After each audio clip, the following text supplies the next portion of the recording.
Welcome to the Black Anarchist Podcast, a channel where critical thinkers come to learn and grow. Through pedagogical discussions, we challenge the status quo, conventional narratives, and present raw truth. I'm JC, author of the Black State Project, The Path to Sovereignty, Reparations, and Rebuilding Black Wall Street. So, today I'm going to go over this article that I posted on Substack.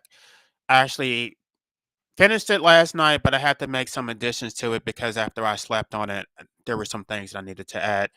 By the way, if you guys want to read the article, it is in the description. And you should go to my channel because there's actually a part two to this, which I'm not going to go over on YouTube, just because it's really not that interesting. But it's basically going to be the steps that you can take to prepare for the impending collapse of the U.S. economy. So I've been wanting to talk about this for a while, and writing articles for Substack really, I don't know, it allows me to organize my thoughts instead of just getting on here and ranting and being incoherent. So the title of this is called "The Corporate Restructuring of America: Why Trump Was Selected to Manage U.S. Decline." So I start out with this the misunderstood role of Trump's leadership. Many Americans view Americans' global economic dominance through a lens of exceptionalism, believing that foreign aid represents charitable generosity and that trade relationships reflect American industrial prowess. This perception fundamentally misunderstands the mechanics of the global economic system that has sustained American prosperity for decades. What we're witnessing under the Trump administration is not the cause of American economic decline, but rather the management of its inevitable conclusion. The foundation of American economic power rests not on productive capacity, but on monetary hegemony through the petrodollar system. The US dollar functions as the world primary reserve currency, a status that the economist Barry Green termed exorbitant privilege. I've been talking about this for a while, y'all, and I did content on it, but for whatever reason, people weren't interested. But you guys are going to see that this is all happening. This system operates essentially as a global Ponzi scheme where the value of the dollar is maintained not by economic productivity, but by the projection of military and political force that compels global acceptance of the US dollar. Unlike traditional money, which historically held intrinsic value through precious metal backing, the dollar since 1971 operates as a fiat currency backed primarily by what economist Michael Hudson calls military Keynesianism. Countries accept the US dollar not because the US dollar has any inherent value, but because they are forced to through a combination of diplomatic pressure, economic sanctions, and military intervention that forces what amounts to a global exploitation racket. This monetary arrangement enables what economists call financial imperialism, the systematic extraction of real wealth from developing nations through manipulated exchange rates and debt structures. When the U.S. provides foreign aid, it creates circular capital flows where recipient nations must use those dollars to purchase American goods and services while simultaneously opening their markets to U.S. corporate penetration. The mechanism works through several channels. Debt dependency. Developing nations borrow dollars they cannot print, creating structural balance of payments problems that require ongoing subordination to American financial institutions. Resource extraction. Countries with abundant natural resources can find themselves exporting raw materials for dollars while importing finished goods at premium prices, preventing value added industrialization. Capital flight. Local elite park their wealth in dollar denominated assets, draining domestic investment and perpetuating underdevelopment. This system explains why resource rich nations like the Democratic Republic of Congo or Nigeria remain impoverished despite vast mineral wealth, while the service oriented American economy maintains high living standards through financial manipulation rather than productive output. The de-dollarization movement and American vulnerability. What we're witnessing globally is an accelerating de-dollarization process where nations are establishing bilateral trade relationships that bypass the dollar entirely. China and Russia conduct energy transactions in yuan and ruble, rubles. India purchases Iran oil and rubies.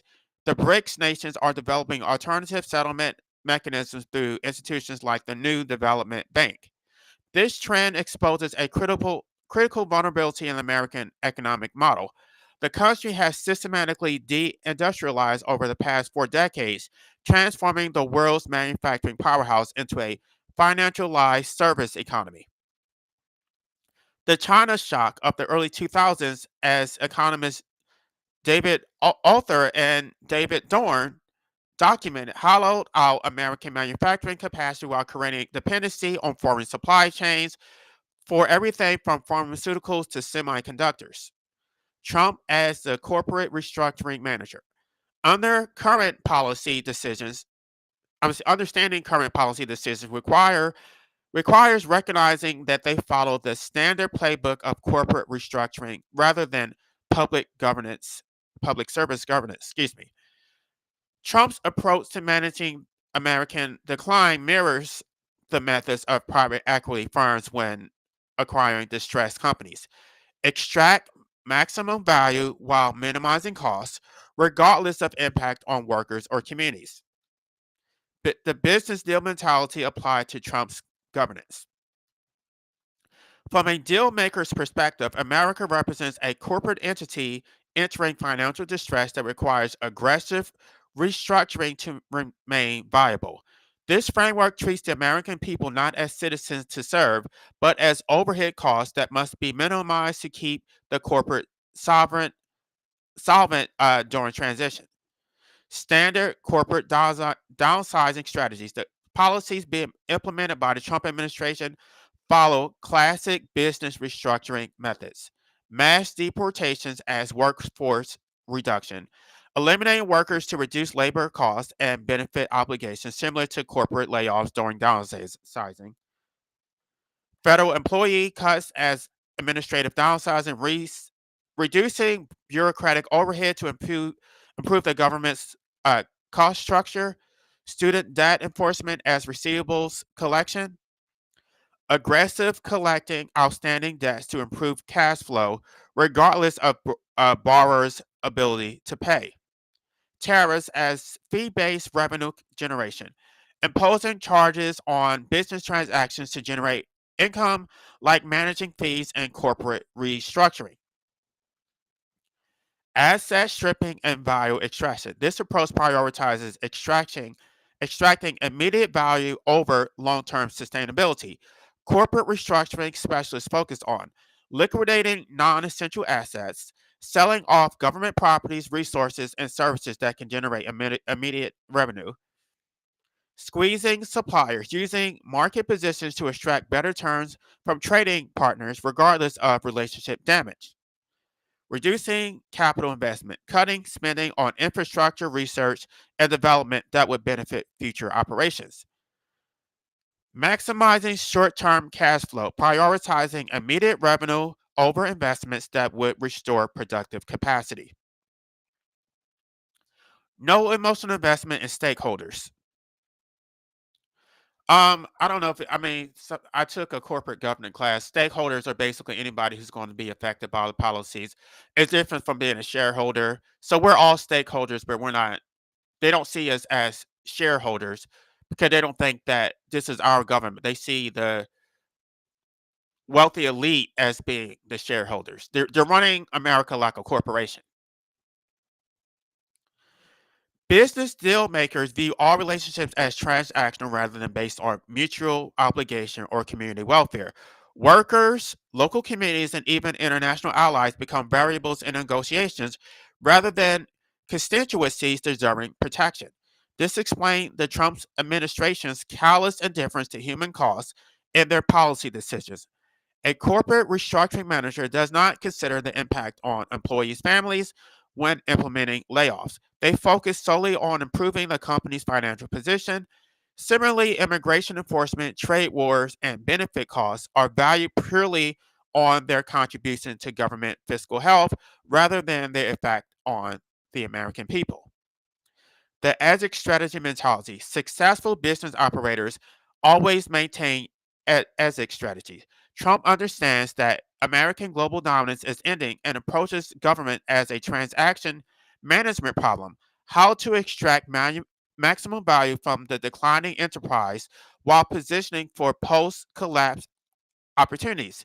This includes preserving elite assets, ensuring the viable resources and infrastructure remain under friendly control during the transition, minimizing liabilities, reducing government obligations that would drain resources during economic downsizing, positioning for new opportunities, preparing for whatever economic system emerges after dollar collapse, maintaining personal advantage, ensuring the restructuring process benefits those managing it regardless of broader consequences.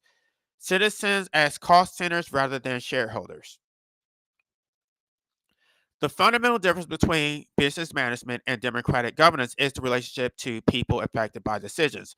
Democratic governance theoretically serves citizens' welfare, while business management serves stakeholder interests. When governance adopts business methodology, citizens become collateral damage rather than stakeholders to be served. Their needs matter only insofar as they affect the corporation's bottom line, not because they possess inherent rights and deserve advocacy. This explains why Trump's policies consistently prioritize government fiscal health and corporate profits over worker welfare, economic stability for the American people, or environmental protection. From a restructuring perspective, these services are non core expenses that a financially distressed enterprise must eliminate in order to survive. The restructuring timeline. Corporate restructuring typically follows predictable phases. Assessment and triage. Identifying which assets to preserve and which costs to eliminate. Aggressive cost cutting. Rapid reduction of expenses through layoffs and service cuts. Revenue enhancement. New fees, charges, and extraction methods to improve cash flow. Asset optimization. Selling or repurposing resources for maximum short term value. Preparation for exit. Positioning for sale, merger, or controlled bankruptcy. Trump policy suggests America is in the aggressive cost cutting phase with revenue enhancement through tariffs and asset optimization through resource extraction. The preparation for exit phase would involve positioning the remnants of American power for integration into whatever global system emerges post collapse. Um, yeah, I have my thoughts on this, but I didn't want to engage in conjecture here. So you guys are going to be in for a rude awakening. The business oriented approach explains why traditional political analysis fails to predict the Trump administration's political decisions. The decisions aren't being made on ideological commitments or democratic responsiveness, but according to corporate restructuring logic that prioritizes fiscal survival over public welfare. Why Trump is the perfect president for imperial decline. Understanding Trump as a corporate restructuring manager reveals why he represents the ideal leadership for this historical moment. Not despite his apparent unfitness for traditional governance, but because of his specific expertise in managing institutional collapse. The specialist selection process. Trump's decades of experience provides exactly the skill set required for managing American decline. Distressed asset management. Extensive experience dealing with failing properties, bankrupt casinos, and struggling businesses. This translates directly to managing a declining empire's remaining resources. Bankruptcy navigation. Bankruptcy navigation. Multiple personal and corporate bankruptcies provided hands on experience in extracting maximum value from failing institutions while minimizing losses to management. Workforce reduction expertise, decades of implementing layoffs, salary cuts, and benefit reductions without emotional attachment to affected workers. Creditor negotiation experience managing debt obligations during financial stress, renegotiating terms, and walking away from unsustainable commitments. Asset liquidation, proven ability to identify which parts of failing enterprises can be sold for maximum value and which should be abandoned entirely. I want y'all to know, I mean, this is not part of the article, but I want y'all to know that that whole election between Kamala and Trump was a complete dog and pony show. The elites already decided that Trump was going to win.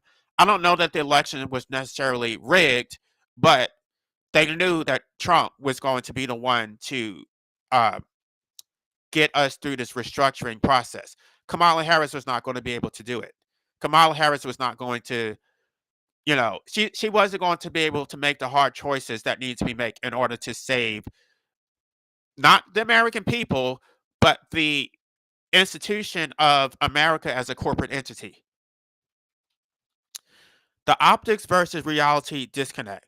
To ordinary Americans, evaluating policies through democratic governance expectations, Trump's decisions appear crude, chaotic, and destructive. However, from a corporate restructuring perspective, these same policies represent textbook appropriate responses to institutional crisis. Mass deportations look inhumane but function as necessary workforce reduction. Federal employees' cuts appear to weaken government but actually improve fiscal sustainability. Tariff policies seem economically harmful but generate essential revenue during transition. Student loan enforcement appears predatory but represents aggressive receivables collections. International alliance abandonment looks diplomatically destructive but reduces unsustainable financial commitments. Why traditional politicians could not handle this role. Career politicians lack the business callousness to implement the harsh measures required for institutional restructuring. They're trained to build coalitions and maintain relationships, consider public welfare and policy decisions, preserve institutional continuity and stability, respond to democratic pressure and public opinion. These qualities, while valuable for normal governance, become liabilities during crisis management that requires rapid decision making without consensus building, implementing policies harmful to constituencies, dismantling existing institutional arrangements, ignoring public opposition to necessary restructuring. The perfect match of skills to crisis. Trump's apparent unfitness for traditional governance, his disregard for democratic norms, indifference to public welfare, and transactional approach to relationships represent the perfect traits for the actual job required. Managing imperial decline through corporate restructuring methods. The selection process wasn't accidental. The forces managing American transition needed someone who could implement painful austerity without being paralyzed by democratic sensibilities, reduce international commitments without concern for alliance relationships, cut domestic spending without regard for affected communities, generate revenue through aggressive extraction without worrying about public opposition, prepare for post collapse transitioning without emotional attachment to current arrangements. The specialist versus the system. This reframes the entire political narrative. Trump isn't a disruptive outsider challenging the system. He's a specialist brought in to manage a specific type of organizational crisis. His apparent chaos and incompetence in traditional political terms represent competent execution of corporate restructuring methodology. The system selected exactly the right person for the job, not the type of democratic governance that citizens expect, but the job of institutional transition management that current conditions require.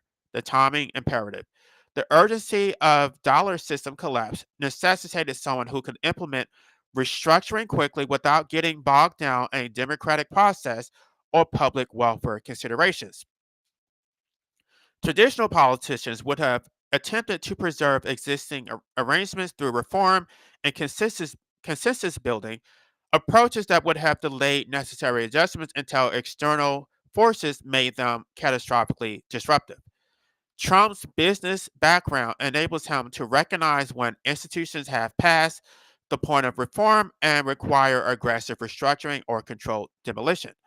This represents a difference between trying to save a failing business through incremental improvements versus accepting that fundamental reorganization is inevitable and managing it proactively. The tariff delusion, government preservation disguises economic nationalism.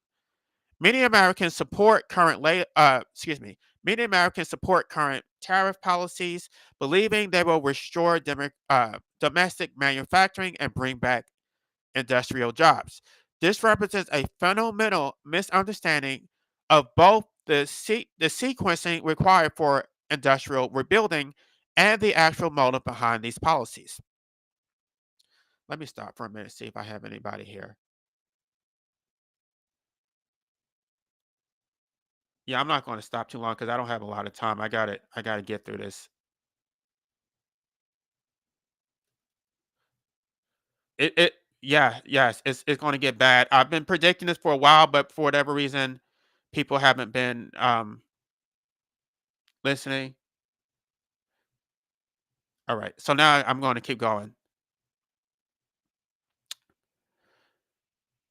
If the goal were generally to rebuild American productive capacity, the logical sequence would be establish domestic manufacturing capacity first, then gradually reduce import dependence. Instead, we see the reverse. Tariffs imposed on foreign goods while domestic alternatives remain non existent or inadequate. This creates what economists call dead weight loss. Consumers pay higher prices for the same imported goods while gaining no domestic production benefits. The tariff function primarily as a regressive tax that transfers wealth from consumers to government coffers rather than incentivizing productive investment. The current predicament results from decades of policies that systematically dismantle American productive capacity, trade policy disasters, NAFTA, WTO membership, and most favored nation status for China were government decisions that accelerated deindustrialization. These weren't natural market outcomes, but political choices that prioritize short term consumer prices over long term productive capacity. Regulatory burden. Environmental and safety regulations, while serving legitimate purposes, were implemented without considering manufacturing competitiveness. The result was regulatory where production moved to countries with lower standards rather than innovation to meet higher standards domestically. Government policy consistently favored financial services over manufacturing through tax codes, regulatory frameworks, and monetary policy that made speculation more profitable than production. Government subsidized higher education, steered students towards service professions rather than trades and manufacturing skills, creating workforce mismatch that persists today. The depth of American import dependence reveals the impossibility of rapid reshoring for many productions. Rare earth elements. Despite the name, these minerals aren't particularly rare geologically, but their processing requires environmentally destructive methods that regulatory frameworks have pushed overseas. China controls 80% of global processing capacity, not because of natural resource monopolies, but because of strategic industrial policy, while American abandoned this sector. Semiconductor manufacturing, the materials and equipment for advanced chip production comes from dozens of countries. Taiwan's semiconductor manufacturing company did not achieve dominance through natural advantages, but through decades of focused investment, while American companies prioritize financialization over. I hope y'all understand what I mean by financialization. This basically stock trading and all of it, which I guess I kind of go into it in my second article.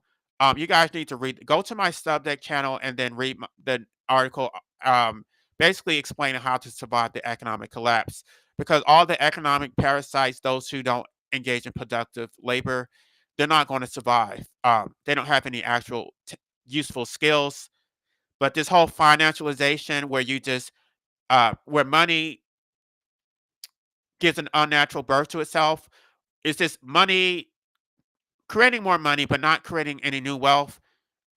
That that shink has sailed. The jig is up.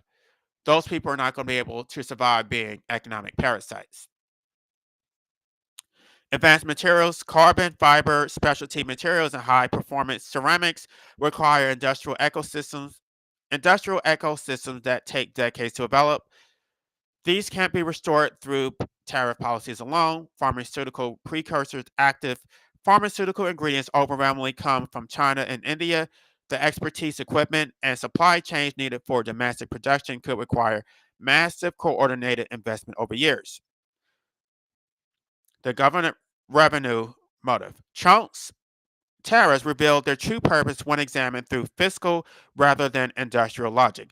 The government faces mounting fiscal pressures from declining productive capacity, reducing the tax base, increasing debt service costs as interest rates rise, growing entitlement obligations from the aging population, massive military expenditures required to maintain global presence. Tariffs provide a politically palatable way to extract revenue without directly raising income taxes on voters.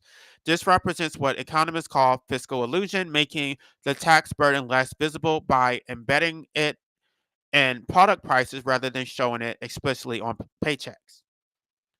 Corporate welfare through protectionism.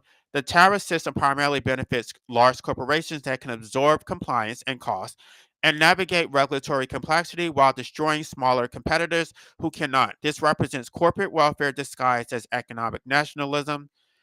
Local retailers like Walmart can establish direct relationships with suppliers, lobby for specific exemptions, and spread tariff costs across massive sales volumes. Small businesses face the full burden of higher input costs without the scale advantages to absorb them. This article is longer than I realized. Okay, the infrastructure reality. Even if local will existed to rebuild manufacturing, the physical infrastructure has been systematically destroyed. Skilled workforce. Generations of workers with manufacturing expertise have retired without replacement. The apprenticeship systems that transmitted industrial knowledge have largely disappeared. Supply chain networks and web of suppliers, subcontractors, and specialized service providers that support manufacturing have fragmented. Rebuilding these relationships requires coordinated investment across multiple industries. Industrial real estate, former manufacturing facilities have been converted to other uses or demolished. The land use patterns, transportation links, and utility infrastructure optimized for manufacturing no longer exist in many regions. Research and development capacity, the industrial research capacities that drove manufacturing innovation have moved overseas or been eliminated entirely. The false choice between globalism and nationalism. The current debate between globalist free trade and nationalist protectionism obscures the real issue. Both approaches serve elite interests rather than working for Americans. Excuse me. Both approaches serve elite interests rather than working Americans. Globalizations as implemented serve corporate interests in assessing cheap labor and avoiding environmental regulations, while protectionism, as currently practiced, serves government revenue needs and large corporate market protection. A genuine alternative would focus on rebuilding productive capacity through coordinated industrial policy, infrastructure investment, and education reform, but this would require abandoning both the financialized economy and the imperial overreach that created the predicament in the first place.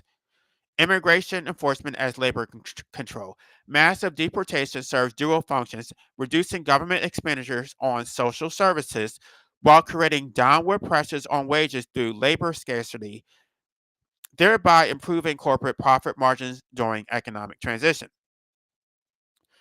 Fiscal consolidation through austerity. Federal workforce reductions and student loan debt enforcement represent classic shock doctrine policies, using crisis conditions to restructure government finances while transferring costs to individual citizens. The corporate state alliance. These policies reveal the fundamental alignment between statism and corporate interests rather than protection for American workers. Tariffs may harm consumers and small businesses, but they benefit large corporations that can absorb compliance costs while eliminating smaller competitors. Similarly, immigration crackdowns may disrupt labor markets, but they strengthen the bargaining position of large employers who can navigate regulatory complexity. This represents what political economist Leo Panich called the new imperialism, where the state becomes a tool used to maintain conditions favorable to capital accumulation for the elite rather than the broader based prosperity for the people as we as a whole. This is why I'm an anarchist, by the way, because a lot of these traditional socialists, they always focus on the corporate side of it. They always focus on capitalism. They never focus on statism, but they don't understand that capitalism only exists because of statism. As I've stated many times, capitalism only exists because of state created property rights. And so that the accumulate, which I kind of allude to that in my second article. Again, go in the description and check out my channel. I'm really not going to get into that right now, but because that's not this article is already too long. But you really can't just focus on capitalism without addressing statism too, because it's really the same thing. Federal authority consolidation preparing for civil unrest. Trump's aggressive expansion of federal policing authority and attempts to usurp state and local enforcement reveal another dimension of corporate restructuring methodology, preparing for American resistance during downsizing operations. The information blackout strategy. The administration maintains deliberate secrecy about the true scope of America's economic decline to prevent premature panic that could destabilize the restructuring process. Corporate managers facing bankruptcy don't announce layoffs months in advance. They implement changes rapidly while controlling the information flow to minimize organized resistance. This explains the administration's contradictory messaging, promoting economic recovery rhetoric while simultaneously implementing policies that assume systemic collapse. The goal isn't to reform the pub the goal isn't to inform the public about economic realities, but to manage the transition timeline according to elite interests rather than democratic input. Anticipating the awake. Eventually, the material conditions will become impossible to obscure through propaganda when Americans realize that their economic decline is permanent rather than temporary, their jobs aren't coming back, and that their government views them as collateral damage, social unrest becomes inevitable. The administration's federal authority consolidation represents preparation for this moment. Sending National Guard units into cities, expanding federal law enforcement jurisdiction, and undermining local police autonomy creates the infrastructure needed to suppress popular uprising when the economic reality becomes undeniable. Corporate security during restructuring. Standard corporate restructuring includes robust security planning to prevent worker disruption during layoffs and asset liquidation. Successful downsizing operations maintain strict control over information flow, limiting employee access to financial data and strategic planning documents, facility access, controlling building entry and monitoring worker movements during transition periods, communication networks, monitoring internal communications and preventing worker organization, security personnel deploying private security or law enforcement to maintain order during announcements. Trump's federal authority expansion mirrors these corporate security protocols on a national scale. The administration faces a critical timing challenge. Implementing necessary restructuring policies before economic collapse forces chaotic adjustment while preventing premature awareness that could trigger uncontrollable social unrest.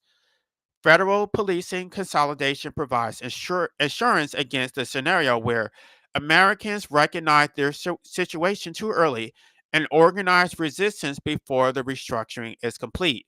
This represents the difference between managed decline and revolutionary upheaval.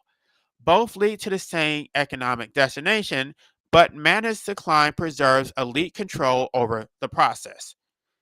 State versus federal control. Local and state authorities maintain closer relationships with their communities and may resist implementing policies that obviously harm their constituents.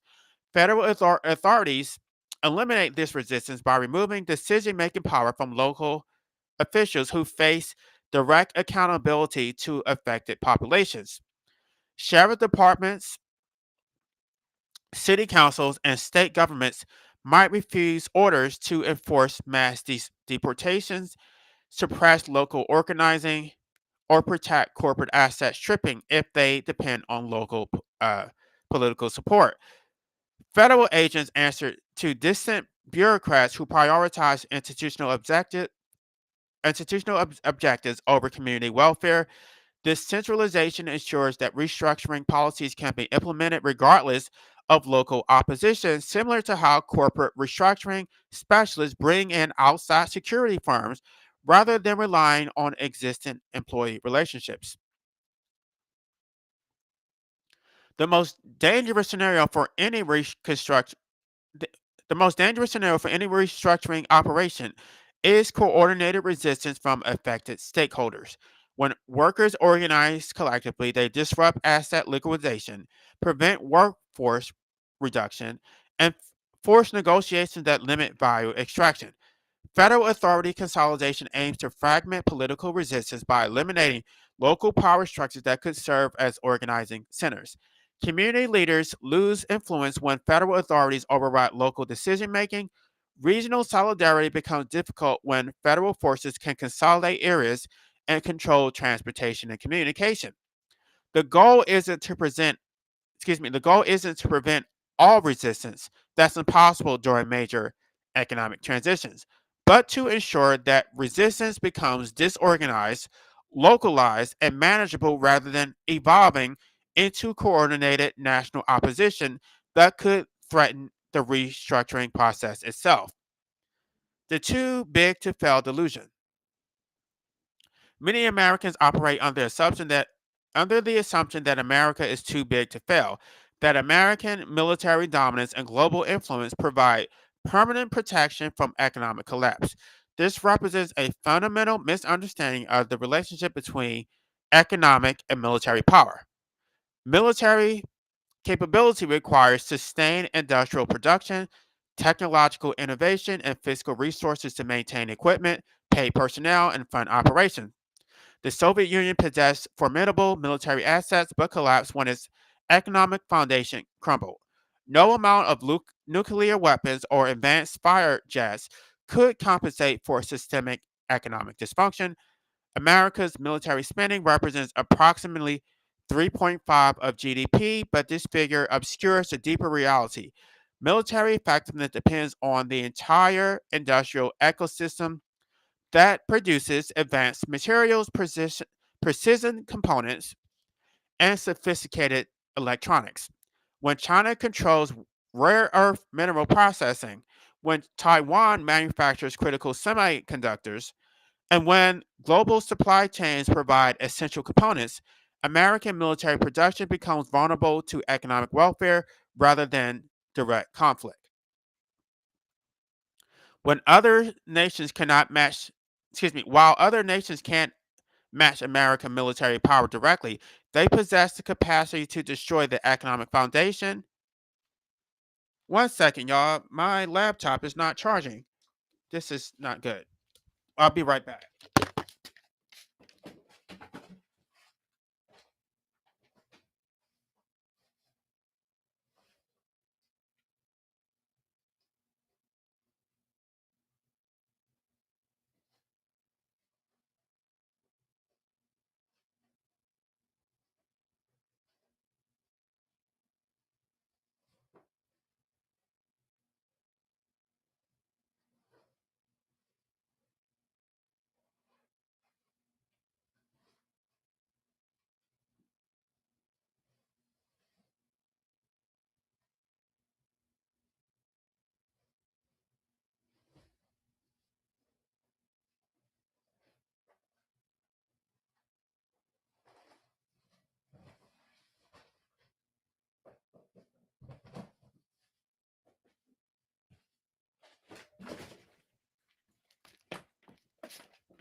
Sorry, y'all. I didn't want my laptop to die while I was in the middle of this, but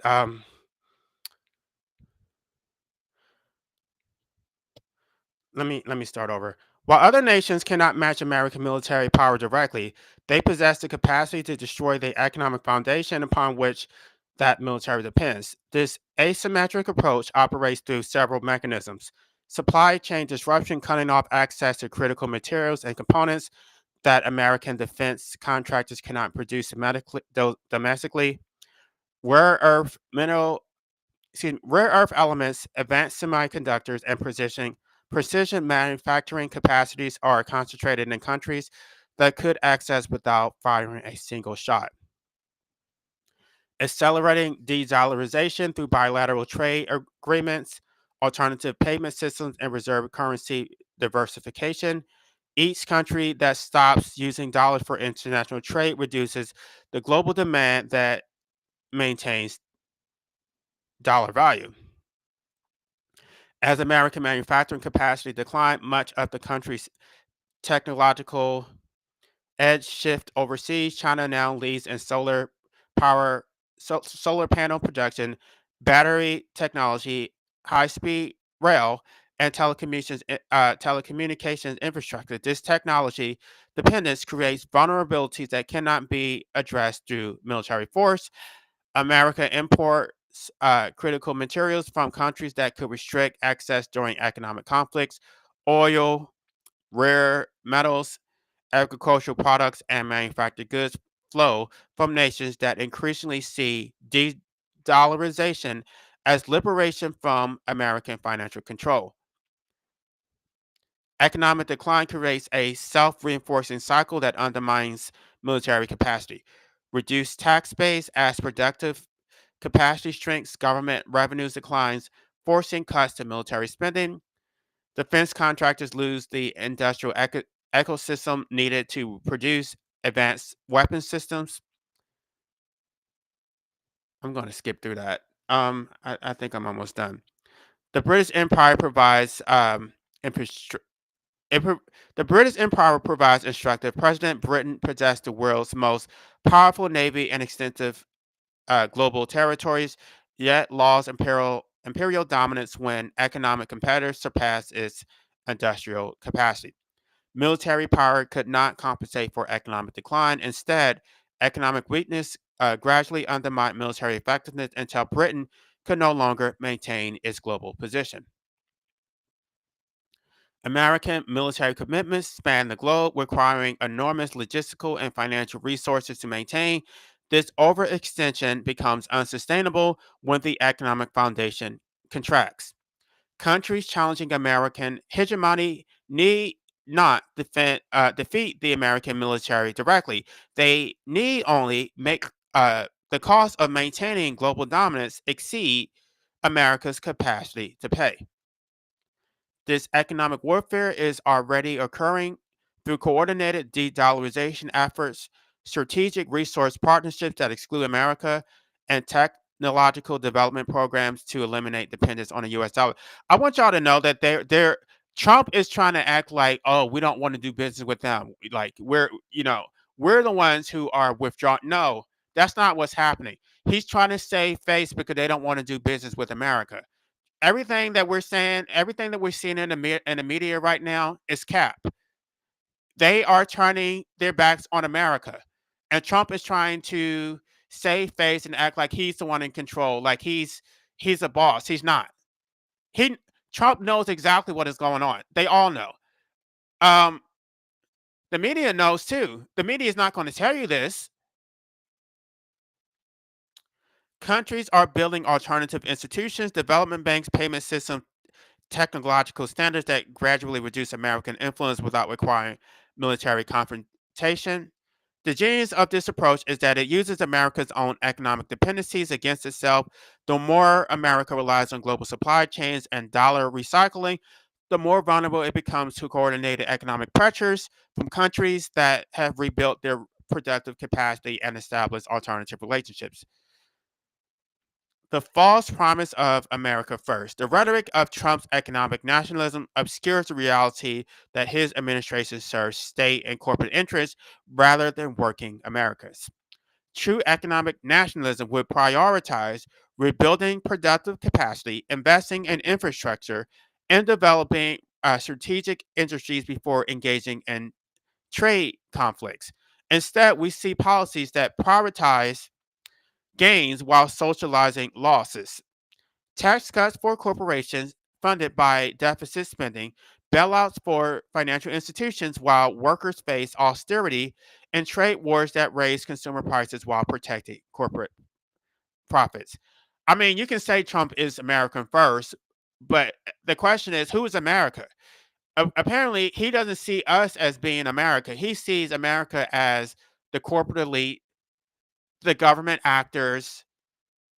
Um, we're just collateral damage. So he's America first, and we're just slaves. If you look at it as a corporate enterprise, yes, he is America first.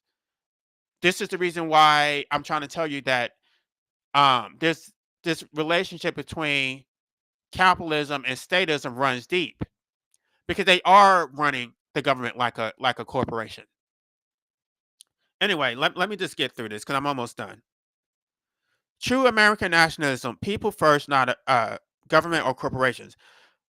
What will ultimately save America's What will ultimately save Americans is not the false nationalism that prioritizes state power and corporate interests, but genuine nationalism that puts the American people first.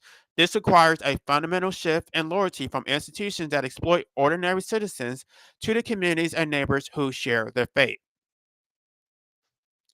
You guys are going to have to read my next article because I explain in detail how you guys can get through this. Real nationalism versus corporate state nationalism. Current America First rhetoric serves government and corporate interests while abandoning the American people. True nationalism would prioritize community self sufficiency. By the way, y'all, for everybody who's so dismissive about the Black State Project, that was the whole goal. I mean, you guys may. I'm sure a lot of you didn't read it, but the goal is self sufficiency and getting out of global dependence. The government that is betraying us. This is a sinking ship. And so while you guys are focusing on cash reparations, I'm presenting you guys with a viable safety net so that you can actually get through this shit. But no, you still want to focus on cash reparations because you're not seeing the bigger picture. Local production. This is another thing that I wrote about in my pamphlet about the Black State Project. You know what? I think I'm going to have to go with the Libertarians and support their Free State Project in New Hampshire because for whatever reason they don't want to get on board with the Black State Project, and they don't understand the predicament they're in. There are no cash reparations. We are in economic decline. You're not going to get your cash reparations, especially not the way that you're doing it. I already laid out a foolproof plan to get sovereignty and reparations, but nobody seems interested. So it is what it is. This is why I say that Americans have brought this on themselves.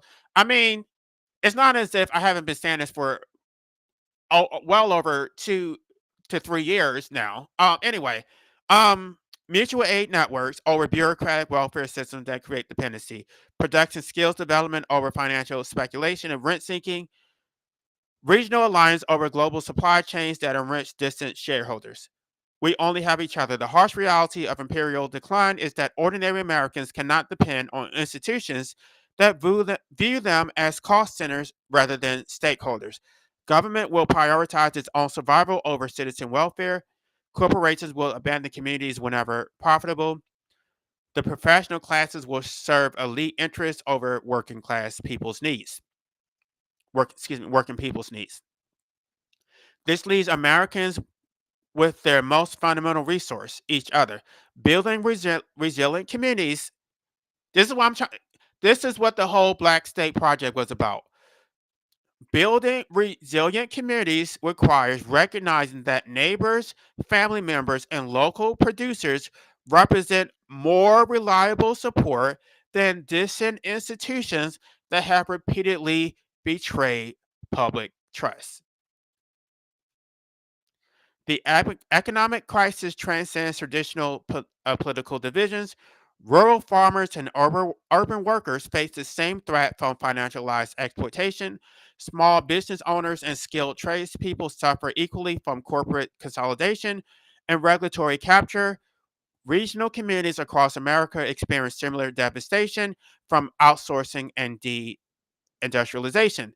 These shared economic interests provide the foundation for genuine solidarity that calls across artificial, cultural, and political divisions. I should have said racial.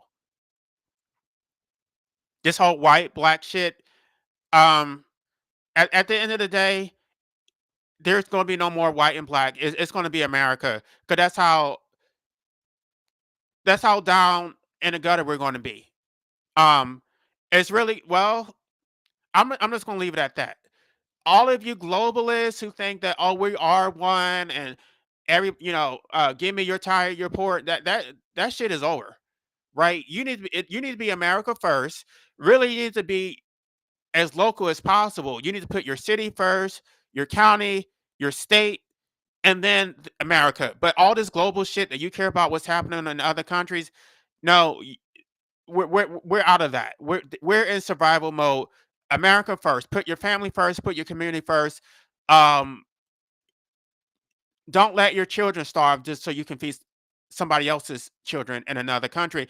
And by the way, all these people who wanted to come to America, when America declines, guess what? They're going to hop right back to their own country, because that's exactly they came here to exploit. To I understand that we have been exploiting now. But at the same time, my point is that they don't have any loyalty to America or to the American people. So when the American economy goes in the toilet, they're going to run right back to their own countries, uh, um, and they're not even going to think twice about you. So this is the reason why all these globalists who oh uh look at those people from no care worry about yourself, worry about yourself.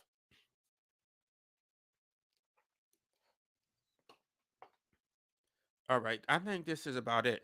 Avoiding frivolous distractions. While Americans debate the latest media spectacles, Epstein conspiracies, political shootings, foreign wars in Ukraine, the economic foundation of the country crumbles beneath their feet. These manufactured controversies serve a critical function, keeping the population focused on dramatic but ultimately peripheral issues, while the systematic looting of American productive capacity continues unabated.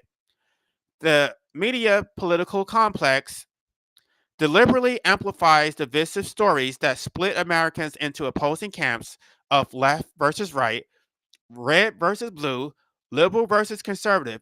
This artificial polarization prevents people from recognizing their shared predicament, regardless of political affiliation. Working Americans face the same economic devastation from financialization, deindustrialization, and corporate consolidation.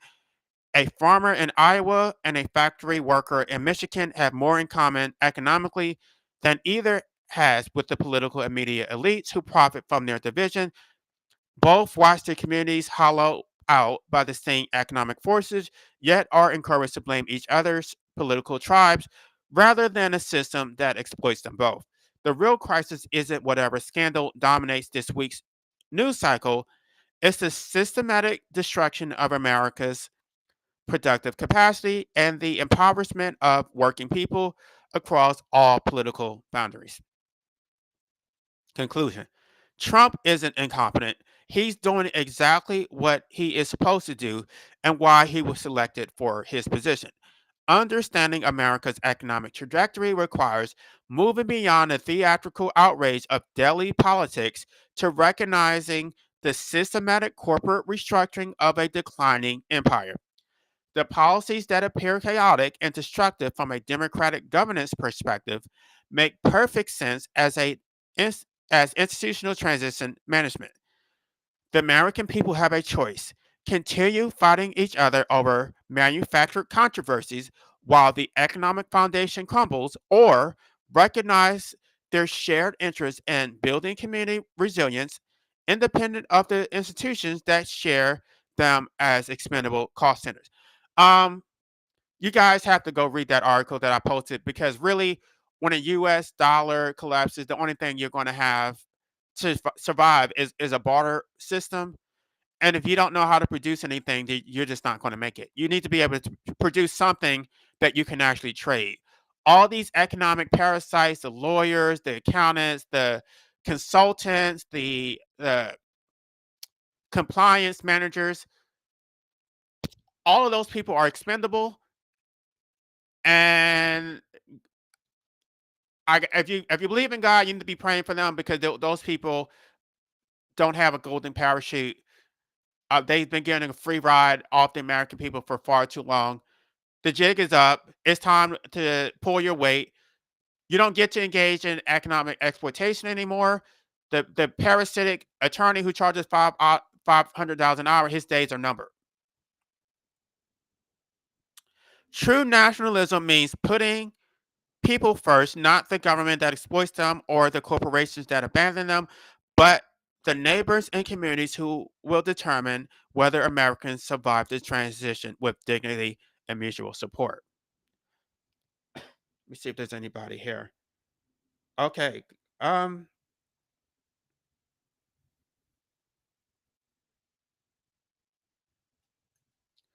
they're getting they're also shitting in European countries because they don't want to fulfill any obligation they may have agreed to, like the nation.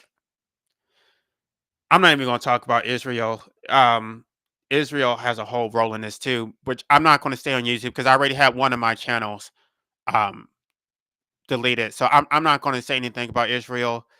Um, Maybe I'll write an article about that on Substack, but I'm not going to talk about it on my YouTube channel.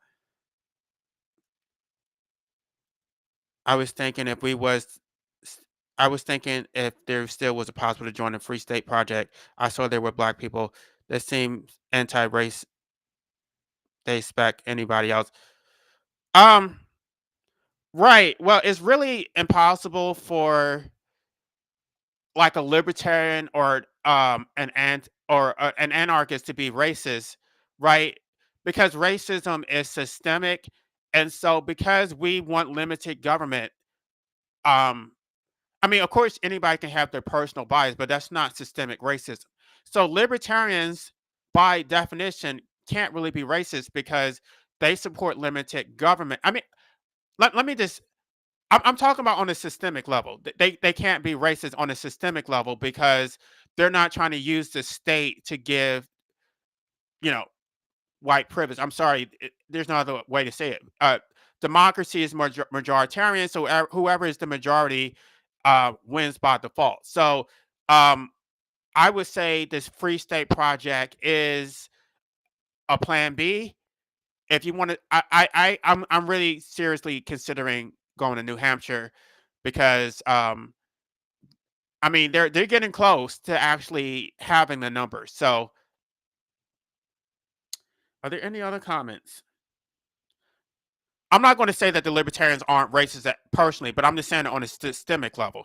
I have experienced racism from the libertarians.